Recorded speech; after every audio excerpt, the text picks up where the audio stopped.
Hello everyone और welcome है आप सबका मेरे यूट्यूब चैनल पर जो डेडिकेटेड है क्लास 9 और 10 के साइंस और मैथ्स के स्टूडेंट्स के लिए। तो क्यों ना हम अपना फर्स्ट चैप्टर स्टार्ट करते हैं और हमारा फर्स्ट चैप्टर का नाम है केमिकल रिएक्शंस एंड इक्वेशन। तो चलिए स्टार्ट करते हैं हमारा पहला टॉपिक। तो हमारा पहला टॉपिक है व्हाट आर केमिकल रिएक्शन। तो केमिकल रिएक्शन क्या होता है? ये एक प्रोसेस होता है जहाँ पे कोई भी सब्सटेंस जिसको हम लोग रिएक्टेंट बोलते हैं वो ट्रांसफॉर्म होता है कोई डिफरेंट सब्सटेंसेस में जिसको हम लोग प्रोडक्ट बोलते हैं। और जब ये फॉर्म होता है तो उस समय हम लोग का जो बॉन्ड्स होता है उसका ब्रेक होता हुआ दिखता है और फॉर्म होता हुआ दिखता है। तो हम लोग ये भी बोल सकते हैं कि जब भी कोई केमिकल रिएक्शन होता है तो उसमें केमिकल चेंज इन्वॉल्व होता है जिसकी वजह से हमारा न्यू सब्सटेंस हमेशा फॉर्म होता है। तो केमिकल रिएक्शन के बहुत सारे एग्जांपल होते हैं पर मैं कुछ ऐसे एग्जांपल दूंगा जो हमारे एवरीडे लाइफ में हम लोग ऑब्जर्व करते हैं। तो पहला एग्जांपल जो है वो डाइजेशन ऑफ फूड है, उसके बाद आता है हमारा रस्टिंग ऑफ आयरन और उसके बाद आता है हमारा turning of milk into curd. तो हमारा क्वेश्चन आता है रिएक्टेंट और प्रोडक्ट होता क्या है। तो कोई भी केमिकल रिएक्शन होता है उसमें रिएक्टेंट जो होता है वो स्टार्टिंग सब्सटेंस होता है जिसमें कुछ चेंजेस होते हैं और वो प्रोडक्ट फॉर्म करता है, और जो प्रोडक्ट फॉर्म करता है वो as a result of reaction ही फॉर्म करता है। फॉर एग्जाम्पल मैं एक एग्जाम्पल लेता हूँ जहाँ पे कंबशन ऑफ मीथेन को हम लोग देखेंगे। तो उसमें रिएक्टेंट जो होगा हम लोग का मीथेन और ऑक्सीजन होगा और प्रोडक्ट जो होगा वो कार्बन डाइऑक्साइड और वाटर होगा। आप लोग नीचे दिया हुआ रिएक्शन को अच्छे से देख सकते हैं। देखिए जैसे कि CH4 हमारा 2O2 के साथ रिएक्ट हो रहा है और CO2 और H2O फॉर्म हो रहा है। तो हमारा नेक्स्ट टॉपिक है कैरेक्टरिस्टिक ऑफ केमिकल रिएक्शन। इससे हमें ये पता चलता है कि हमारा केमिकल रिएक्शन हुआ है या फिर नहीं हुआ है। तो कुछ कैरेक्टरिस्टिक है जिसको हम लोग स्टार्ट करते हैं। तो पहला कैरेक्टरिस्टिक है चेंज इन कलर। तो इसमें जब हमारा आयरन रस्ट होता है तो वो क्या करता है, मेटेलिक ग्रे से रेडिश ब्राउन में चेंज हो जाता है, जिसका केमिकल रिएक्शन यहाँ पे दिया हुआ है। जैसे कि हमारा आयरन और ऑक्सीजन है, ये आपस में रिएक्ट होने के बाद आयरन ऑक्साइड फॉर्म करता है। उसके बाद आता है हमारा दूसरा कैरेक्टरिस्टिक जो कि है फॉर्मेशन ऑफ अ गैस। इसमें क्या होता है कि विनेगर जब रिएक्ट करता है हमारे बेकिंग सोडा के साथ वो प्रोड्यूस करता है हमारा कार्बन डाइऑक्साइड गैस। जैसे कि मान लीजिए एसिटिक एसिड को सोडियम बाइकार्बोनेट के साथ ऐड कर रहे हैं तो ये sodium acetate plus carbon dioxide gas और वाटर फॉर्म कर रहा है। उसके बाद थर्ड कैरेक्टरिस्टिक जो है वो है हमारा फॉर्मेशन ऑफ प्रेसिपिटेट। तो क्या होता है कि जब सिल्वर नाइट्रेट हम लोग का सोडियम क्लोराइड के साथ रिएक्ट करता है वो सिल्वर क्लोराइड और सोडियम नाइट्रेट फॉर्म करता है। तो यहाँ पे जो सिल्वर क्लोराइड है वो एक्चुअली में प्रिसिपिटेट होता है जो कि इनसॉल्युबल होता है, जिसकी वजह से वो हम लोग का सॉल्यूशन के नीचे बॉटम में डिपॉजिटेड दिखता है। उसके बाद आता है हमारा चेंज इन टेम्परेचर। यहाँ पे क्या होता है, कंबशन जब भी नेचुरल गैस का होता है तो उसमें हम लोग को बहुत ज़्यादा हीट मिलता है। जैसे कि यहाँ पे रिएक्शन दिया हुआ है मीथेन प्लस ऑक्सीजन, ये क्या होता है carbon dioxide plus water plus heat. उसके बाद फिफ्थ कैरेक्टरिस्टिक ये है हमारा चेंज इन स्टेट। मतलब कि कोई भी सब्सटेंस जो होगा रिएक्शन से पहले उसका स्टेट कुछ और होगा, रिएक्शन के बाद उसका स्टेट कुछ और हो जाएगा। जैसे हम लोग का मेल्टिंग ऑफ आइस होता है तो पहले तो वो रहता है आपका मेल्टिंग ऑफ आइस, जैसे कि है हमारा फिजिकल चेंज, पर उसको फिर से दोबारा जब फ्रीज करते हैं तो उसमें हम लोग को बहुत ज़्यादा एनर्जी लगता है उसको वापस से सॉलिड बनने के लिए। ठीक है, तो जिसको हम लोग बोल सकते हैं ये एक केमिकल चेंज है। तो यहाँ पे हमने क्या देखा कि वाटर जो है वो लिक्विड था और वो अपना स्टेट चेंज करके सॉलिड बन चुका है। तो ये रहा हमारा कैरेक्टरिस्टिक ऑफ केमिकल रिएक्शन। अब हम लोग मूव करेंगे अपना नेक्स्ट टॉपिक में। तो नेक्स्ट टॉपिक स्टार्ट करने से पहले मैं आप लोग से कुछ क्वेश्चन पूछना चाहता हूँ। आप लोग मुझे ये बताइए कि आप में से कितने कोई एनिमे फैन हो, क्योंकि मैं भी बहुत बड़ा एनिमे फैन हूँ। तो मैं आप लोगों से पूछना चाहता हूँ ताकि हम लोग एक दूसरे के साथ इंटरेक्ट करेंगे और ज़्यादा से ज़्यादा एक दूसरे को जान पाएंगे। तो चलिए लौट आते हैं अपने टॉपिक पे। तो हमारा नेक्स्ट टॉपिक है टाइप्स ऑफ केमिकल रिएक्शन। हम लोग को पता है केमिकल रिएक्शन जब भी होता है वो केमिकल चेंज की वजह से ही होता है। तो प्राइमरली हम लोग केमिकल रिएक्शन को 5 अलग अलग टाइप्स में लिस्ट कर दिए हैं।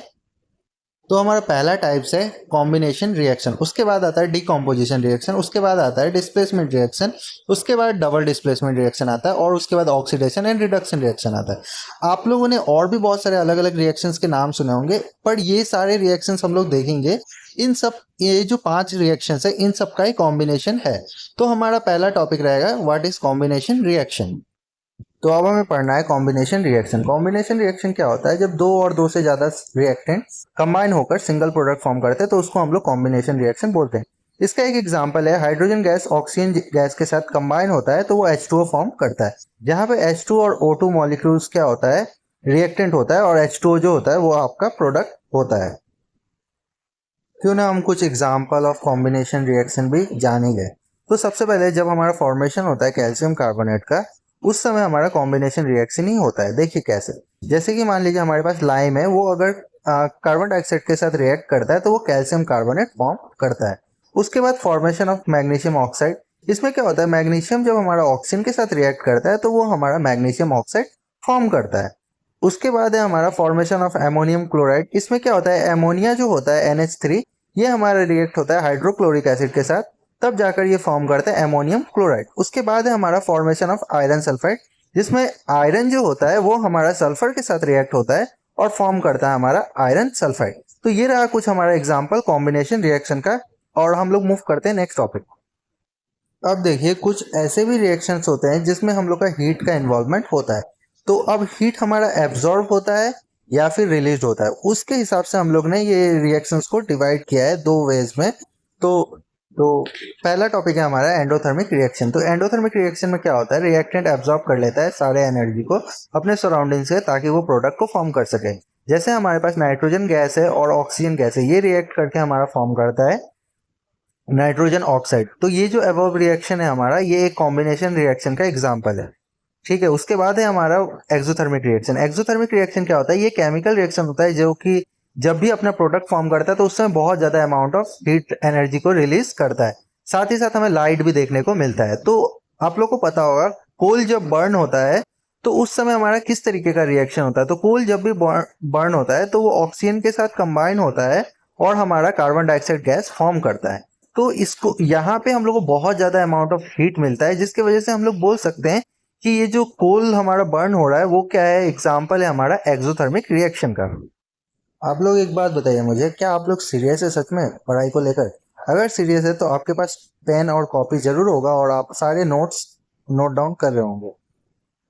चलिए बहुत हो गया मोटिवेशन, अब हम लोग मूव करते हैं अपने नेक्स्ट टॉपिक में। तो हमारा नेक्स्ट टॉपिक है डीकॉम्पोजिशन रिएक्शन। डीकॉम्पोजिशन रिएक्शन जो होता है ये हमारा कॉम्बिनेशन रिएक्शन का ऑपोजिट होता है। कैसे ऑपोजिट होता है, जैसे कि वहां पे हम लोग कॉम्बिनेशन रिएक्शन में देख रहे थे कोई भी दो सब्सटेंस मिलकर एक प्रोडक्ट फॉर्म कर रहा था। यहाँ पे हम लोग देखेंगे एक जो सब्सटेंस होगा वो दो या दो से ज्यादा प्रोडक्ट फॉर्म करेगा। तो देखिए हमारे पास कुछ एग्जांपल्स है जिसके मदद से हम लोग बहुत अच्छे से इसको समझ सकते हैं। जैसे कि जब भी डिकम्पोजिशन होता है उसको एनर्जी का बहुत ज्यादा जरूरत होता है। अब वो एनर्जी किससे ले रहा है उसके हिसाब से हम लोग ने 3 डिफरेंट टाइप्स में उसको डिवाइड कर दिया। जैसे कि थर्मल डिकम्पोजिशन है, इलेक्ट्रोलाइटिक डिकम्पोजिशन है और फोटोलाइटिक डिकम्पोजिशन है। तो थर्मल डिकम्पोजिशन में क्या होता है, ये हमारा हीट की वजह से होता है। जैसे कि मान लीजिए कैल्शियम कार्बोनेट है, उसको अगर हम लोग हीट करते हैं तो वो लाइम और CO2 में चेंज हो जाता है।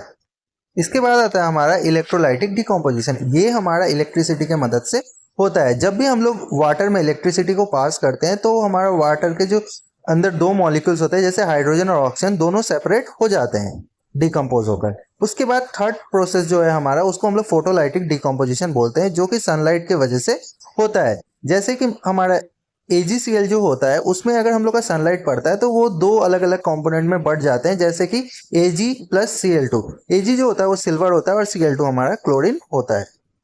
आई होप कि यहाँ तक मैं जो भी पढ़ा रहा हूँ आपको समझ में आया होगा, और अगर समझ में नहीं आ रहा है तो कमेंट कीजिए ताकि मैं अपने वीडियो में और भी ज़्यादा इम्प्रूवमेंट ला सकूँ। ये क्योंकि मैं जो भी कर रहा हूँ खुद से कर रहा हूँ और सब अपने मोबाइल की मदद से कर रहा हूँ, तो मैं अभी मतलब एडिटिंग में उतना ज़्यादा माहिर हुआ नहीं हूँ। तो फिर भी आप लोग जो भी सजेस्ट करेंगे मैं उसको ज़रूर उस पर काम करने का कोशिश करूँगा, और हम लोग आगे का अपने नेक्स्ट टॉपिक में पढ़ेंगे। और जैसे जैसे वीडियो आएगा आप लोगों को मेरे एडिटिंग में इम्प्रूवमेंट भी देखने को मिलेगा। तो नेक्स्ट हमारा टॉपिक था डिस्प्लेसमेंट रिएक्शन। तो डिस्प्लेसमेंट रिएक्शन ये वर्ड तो आप लोगों ने सुना है क्लास 9 में, हाँ सुना होगा फिजिक्स में, पर ये थोड़ा सा अलग है फिजिक्स से, ठीक है। तो कैसे अलग है हम लोग देखते हैं यहाँ पे, क्योंकि हम लोग केमिकल रिएक्शंस के बारे में बात कर रहे हैं और फिजिक्स में हम लोग मोशन के बारे में जब बात करते हैं तब डिस्प्लेसमेंट का बात होता है। तो यहाँ पे पूरी अलग है, ठीक है। तो डिस्प्लेसमेंट रिएक्शन क्या होता है, ये एक केमिकल रिएक्शन है जहाँ पे कोई भी एक एलिमेंट रिप्लेस कर देता है दूसरे किसी भी एलिमेंट को कोई भी कंपाउंड में, ठीक है। तो जैसे कि हम लोग का जनरल फॉर्म दिया हुआ है, मान लीजिए A BC के साथ अगर रिएक्ट हो रहा है तो वो AC और B फॉर्म करेगा। तो यहाँ पे कुछ एग्जांपल्स दिए हुए हैं जिसको आप लोग देख सकते हैं और अपने कॉन्सेप्ट को क्लियर कर सकते हैं। जैसे कि हमारा जिंक है वो हाइड्रोक्लोरिक एसिड के साथ रिएक्ट करेगा तो वो क्या फॉर्म करेगा, जिंक क्लोराइड फॉर्म करेगा और साथ में H2 गैस रिलीज करेगा। और जैसे कि आयरन है हम लोग का कॉपर सल्फेट के साथ रिएक्ट करता है तो वो क्या फॉर्म करता है, आयरन सल्फेट और कॉपर।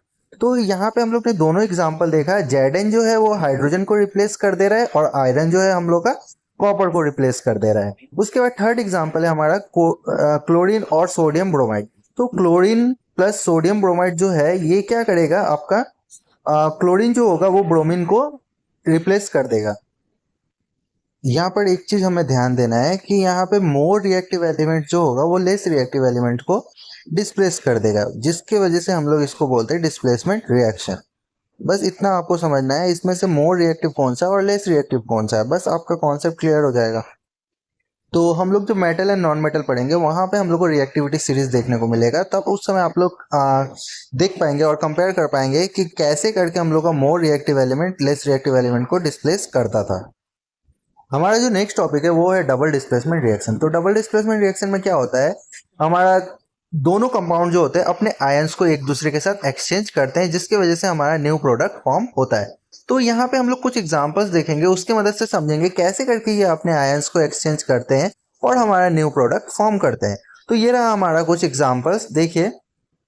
तो क्यों ना हम लोग टाइप भी पढ़ ले डबल डिस्प्लेसमेंट रिएक्शन का और एग्जाम्पल से भी समझ ले कि डबल डिस्प्लेसमेंट रिएक्शन होता क्या है।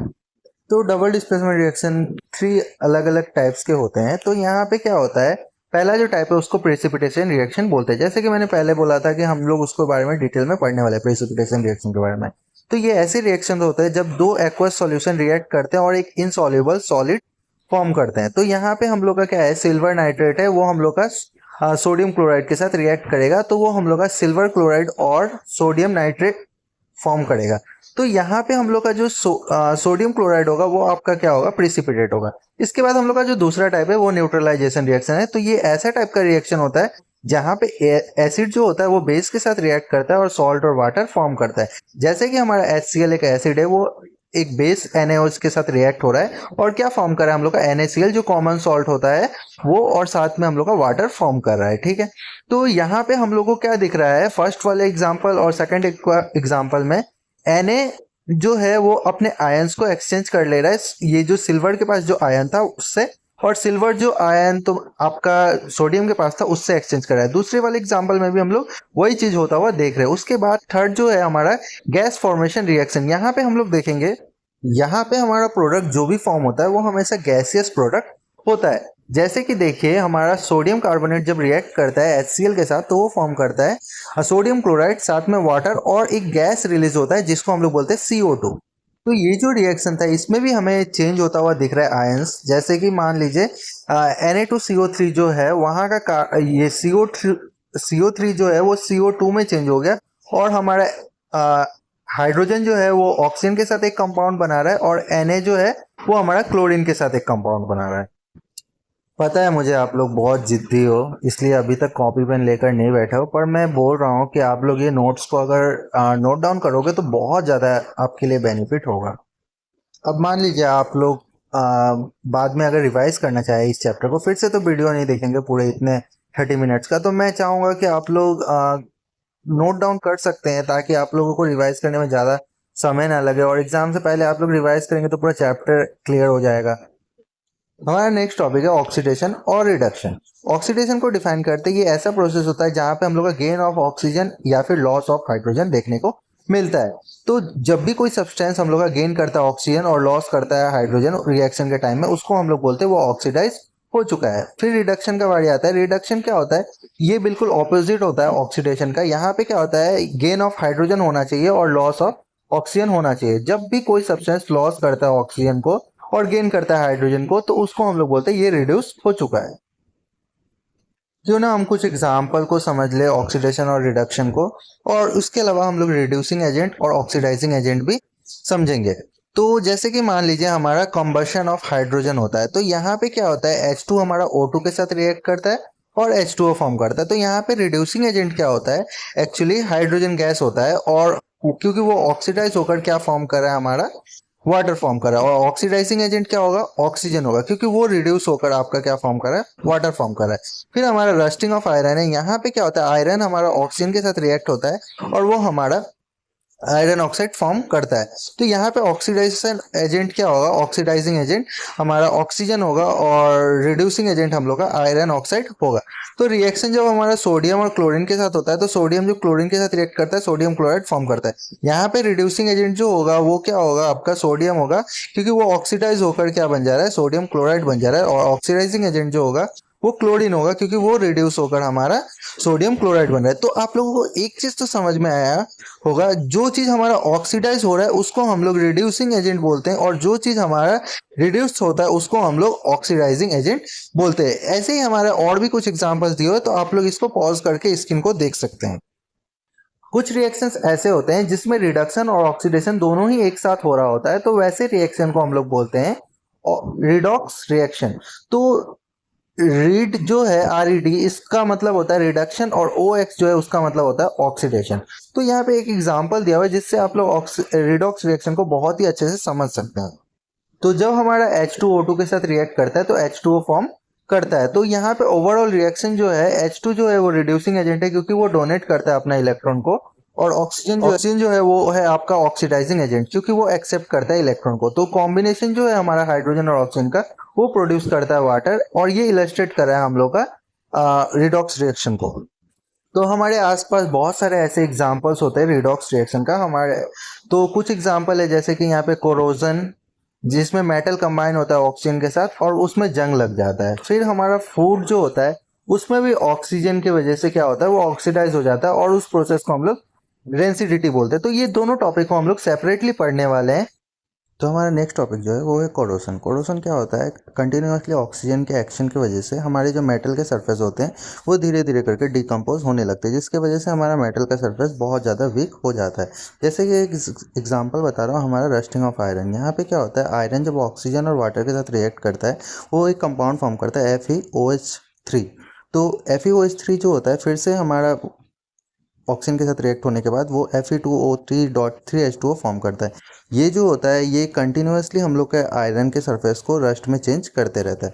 उसके बाद दूसरा एक एग्जांपल है कोरोसन ऑफ कॉपर। यहाँ पे कॉपर जो होता है वो हमारा ऑक्सीजन और वाटर के साथ रिएक्ट करता है वो, और हम लोग का कॉपर हाइड्रोक्साइड फॉर्म करता है, जो कि ये कॉपर हाइड्रोक्साइड जो होता है Cu2O3 + H2O फॉर्म करता है, जो कि वो भी हमारा एक तरह का रस्ट होता है, जिससे हमारा जो कॉपर के सरफेस होते हैं पूरी तरीके से डिस्ट्रॉय हो जाते हैं। तो कुछ ऐसे भी मेथड्स होंगे जिससे हम लोग प्रिवेंट कर सकते हैं कोरोजन का। इसमें 5 डिफरेंट मेथड्स हैं, जिसमें से हम लोग कोई भी अप्लाई करने से हम लोग प्रिवेंट कर सकते हैं कोरोजन को। जैसे कि पहला है पेंटिंग। तो हम लोग अगर प्रोटेक्टिव कोटिंग ऑफ पेंट लगा देंगे किसी भी हम लोग मेटल के सरफेस पे, तो उसमें मॉइस्चर और ऑक्सीजन नहीं पहुंच पाएगा, जिसकी वजह से उसको हम लोग प्रिवेंट कर सकते हैं। उसके बाद आता है गैल्वेनाइजेशन। यहाँ पे क्या करते हैं हम लोग, आयरन का कोटिंग या फिर स्टील का कोटिंग यूज़ करते हैं, जिसकी वजह से हमारा कोरोजन बिल्कुल भी नहीं हो पाता है।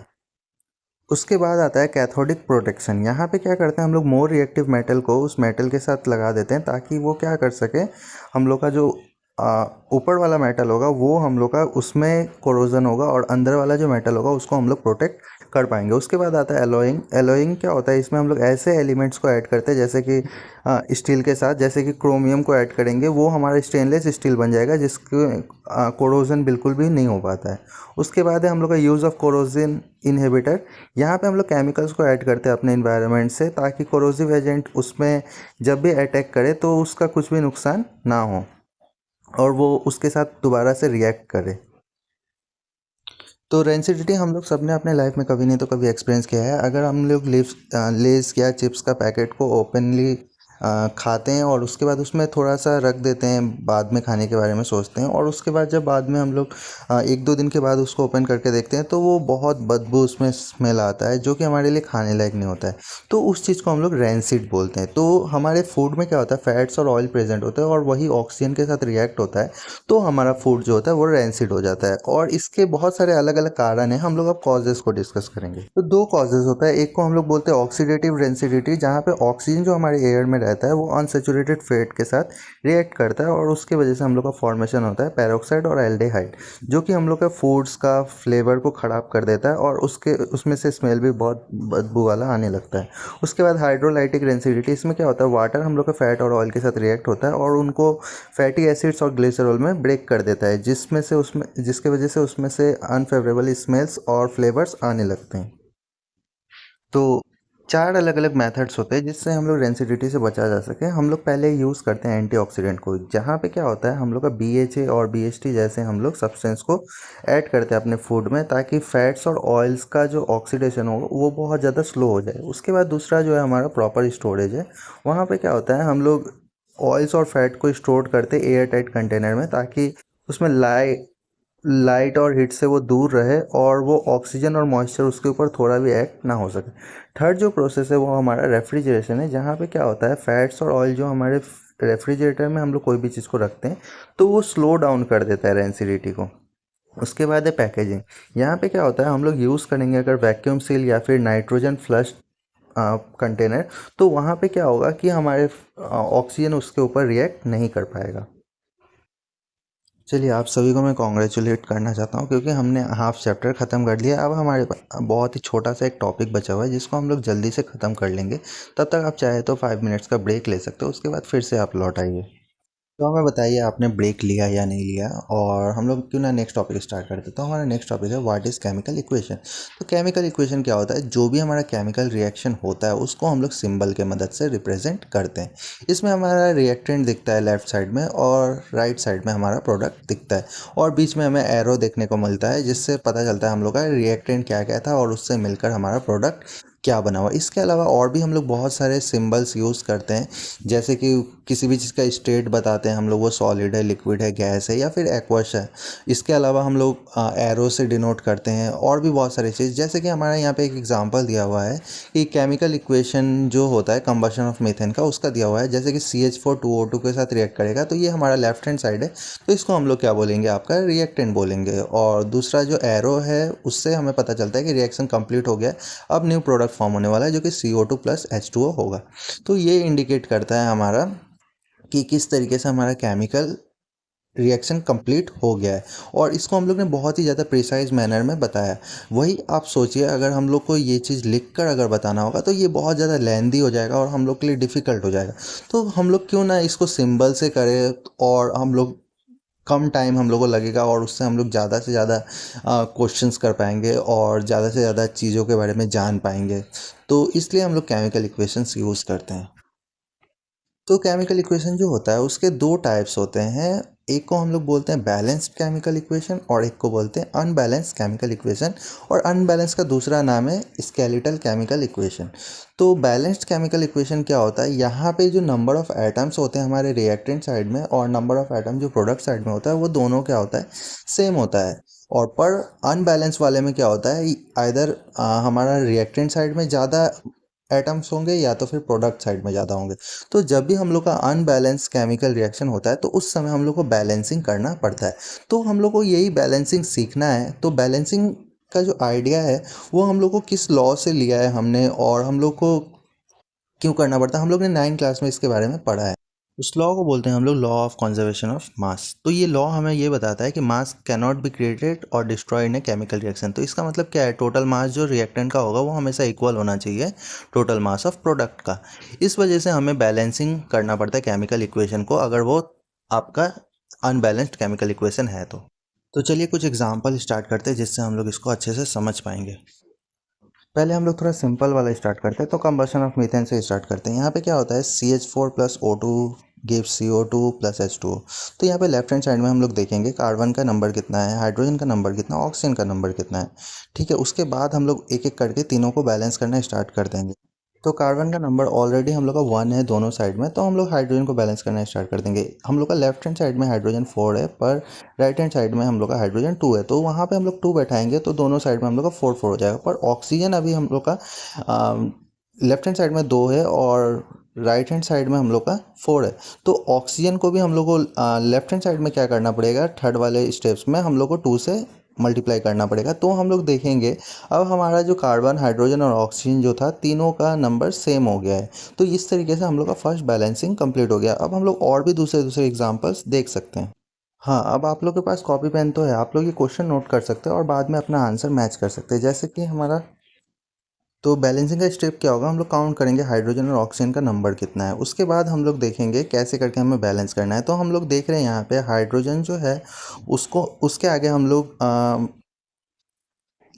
राइट हैंड साइड में जो हम लोग का वाटर है वहाँ पे हम लोग 2 अगर बैठा देते हैं तो हमारा लेफ्ट हैंड साइड में जो हाइड्रोजन है वो हमारा 4 हो जाएगा। तो हमें क्या करना पड़ेगा, ये लेफ्ट हैंड साइड में हाइड्रोजन जो है वहाँ पे भी 2 बैठा देंगे, तो इस तरीके से हमारा बैलेंसिंग हो जाएगा। इसके बाद हम लोग अपना नेक्स्ट क्वेश्चन करते हैं। यहाँ पे क्या है, यहाँ पे देखिए सोडियम हमारा क्लोरीन के साथ रिएक्ट हो रहा है और सोडियम क्लोराइड फॉर्म कर रहा है। तो हम लोग देखेंगे सोडियम और क्लोरीन, क्लोरीन जो है वो 2 टाइम्स है, पर सोडियम क्लोराइड में हम लोग का क्लोरीन 1 टाइम्स है।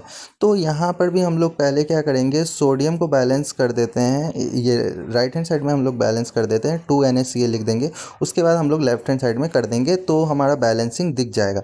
लेफ्ट हैंड साइड में हम लोग को बस 2 बैठाना है सोडियम के वहाँ पे, तो हम लोग देख रहे हैं यहाँ पे बैलेंसिंग हो जा रहा है। इसके बाद जो है हमारा बहुत ही कॉमन क्वेश्चन है H2O2, जिसको हाइड्रोजन पेरोक्साइड बोलते हैं। ये हमारा डिकम्पोज हो जाता है H2O और O2 में चेंज हो जाता है। तो यहाँ पे हम लोग देखेंगे नंबर ऑफ हम लोग का हाइड्रोजन कितना है और ऑक्सीजन कितना है, उस हिसाब से हमें बैलेंसिंग करना है। तो हम लोग H2O के आगे 2 बैठाएंगे तो देखेंगे हम लोग का लेफ्ट हैंड साइड में भी बैलेंस करना ज़रूरी है, तो वहाँ पर भी हम लोग 2 बैठा देंगे तो हम लोग का बैलेंस हो जाएगा। तो चैप्टर का लास्ट टॉपिक में आ गए हैं। यहाँ पे रिएक्शन जो आयरन और हाइड्रोक्लोरिक एसिड के बीच में हो रहा है उसको हमें बैलेंस करना है। हमें एक चीज़ दिख रहा है, आयरन जो है दोनों साइड में एक एक करके है। इसके अलावा हमारा क्लोरीन और हाइड्रोजन जो है उसका ही नंबर हमें बस मिलाना है। तो हम लोग बैलेंस करेंगे इसको, और आप लोग कमेंट में आंसर कीजिए कि हमारा बैलेंसिंग का आंसर क्या होगा। उसके बाद आपको मैं एक टास्क देने वाला हूँ, वो टास्क को आप लोग कैसे भी करके कंप्लीट करेंगे। तो ये रहा आप लोगों का टास्क। आप लोग स्क्रीन पॉज करके इसका आंसर कमेंट में कीजिएगा। और यहाँ तक अगर आप लोग आ चुके हैं तो मैं श्योर मानूंगा कि मेरा वीडियो आप लोग को अच्छा लगा होगा। और आपको क्या करना है, आपको बस अपने 5 दोस्तों के साथ शेयर कर दीजिए और उनको बोलिए वीडियो को देखने, क्योंकि आपको कॉन्सेप्ट क्लियर। और फिर भी ये वीडियो देखने के बाद भी अगर आप लोग को लगता है कोई डाउट है तो आप लोग डाउट को क्वेश्चन कमेंट में कर दीजिएगा। इसके बाद में आप लोग को एनसीईआरटी सॉल्यूशन इसके बाद एनसीईआरटी सॉल्यूशन लाने वाला हूँ, और वहाँ पे हम लोग प्रीवियस ईयर क्वेश्चंस भी करेंगे कि इस चैप्टर से क्या क्या टॉपिक रिलेटेड है। और उसमें थोड़ा टाइम है, पहले मैं ये सारे चैप्टर्स का लाइन बाय लाइन करके वीडियो लाऊंगा, जिससे आप लोग पहले बेसिक अपना क्लियर कर लीजिए। उसके बाद हम लोग बोर्ड के लिए प्रिपेयर करेंगे। और नेक्स्ट हमारा जो संडे है उसमें हमारा मैथ्स का आने वाला है। तो आप लोग बताइए कौन से चैप्टर आप लोग को चाहिए।